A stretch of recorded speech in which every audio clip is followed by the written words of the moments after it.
Yo, what's up, Exenators? We out here at the National Assembly, the Parliament of South Africa, for the 6th Democratic Parliament of Mzansi, elected by you at home. We bring you all the action, as they'll also be choosing the National Speaker namhlanje. We don't know who it's going to be. You have to stick around for all the action. And this is Ekse, bring you nothing but the best of edutainment. Abash.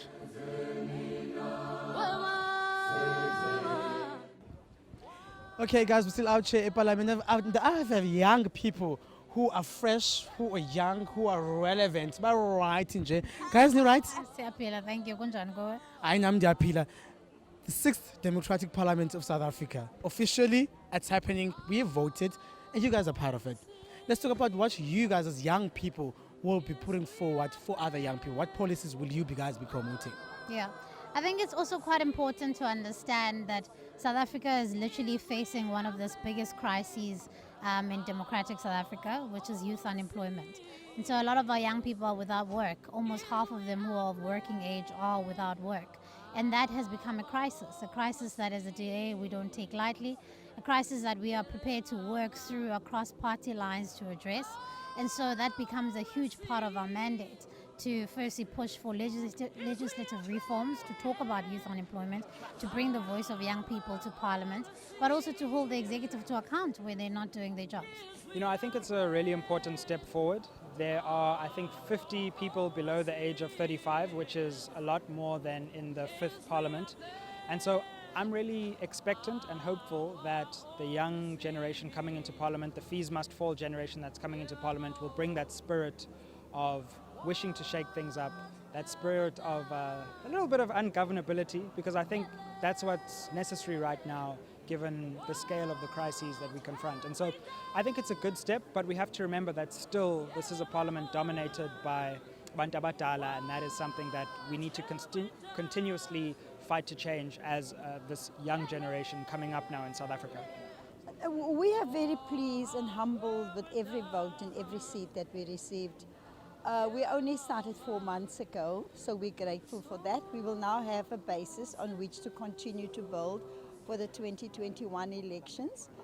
And we now have a mandate to represent the voters, and we will continue to do that. Let's talk about the fact that each and every political party right now, young people, it's trending, young MPs joining the Parliament. What's your take on that? I'm going to repeat as you said, which is corners fresh.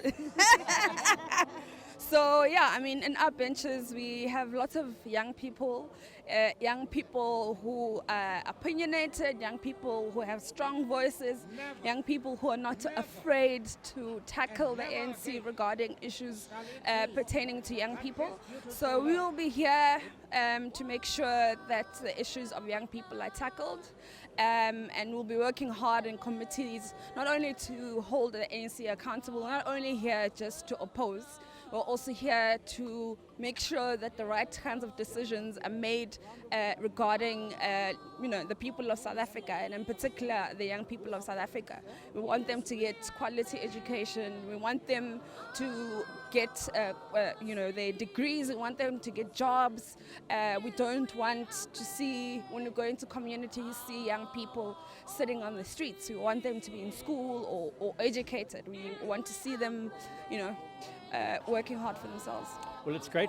It's greatly significant. As we know, there's a new cabinet being formed. MPs are making their commitment to serve, and we are reminding them of what happens, one, when they don't keep that commitment. So when they don't keep that commitment, people end up in body bags. It causes death. Corruption causes death. State capture causes death. When there aren't toilets, when there aren't houses, when there isn't public transport, safe trains, people die. That's the consequences. So if you want to join the dots of state capture, it may start in a boardroom somewhere, but it ends up in a graveyard. And so that's why we have this protest here today, to remind people, to remind these MPs that when they make a decision, they've only got one question to answer. Does this decision, this legislation, does it bring life or does it bring death? Whatever they're involved in, does it bring life or does it bring death? If it brings death, they must vote against it. They must turn their back against it. If it brings life, they must fight for it. And that's what we're here. We're saying that we're wanting to remind the MPs of what happens when they don't remain faithful to basically their vows, their commitment to this country. And we're asking them to do their work properly so that life, especially for the most vulnerable.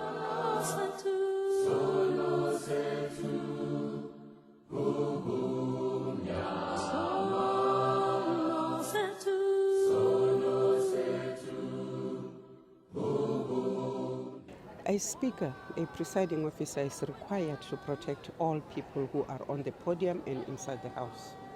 That has always been the position I take. I've always protected the speaker. I have also always warned all parties across the board on their right to freedom of speech, because sometimes members of parliament use it to the detriment, to the disadvantage of others. So it is a matter of creating balance. It is a matter of being consistent. It is a matter of recognizing that these people might not belong to the company or the party I come from, but South Africans have elected them. Therefore, I must respect them. Is there any particular reform you want to bring to the office of the Speaker? Well, I am hardly inside that office, but I do know that the fifth Parliament strategic plan will be up for review. We might want to review one or two things, better budgeting methods.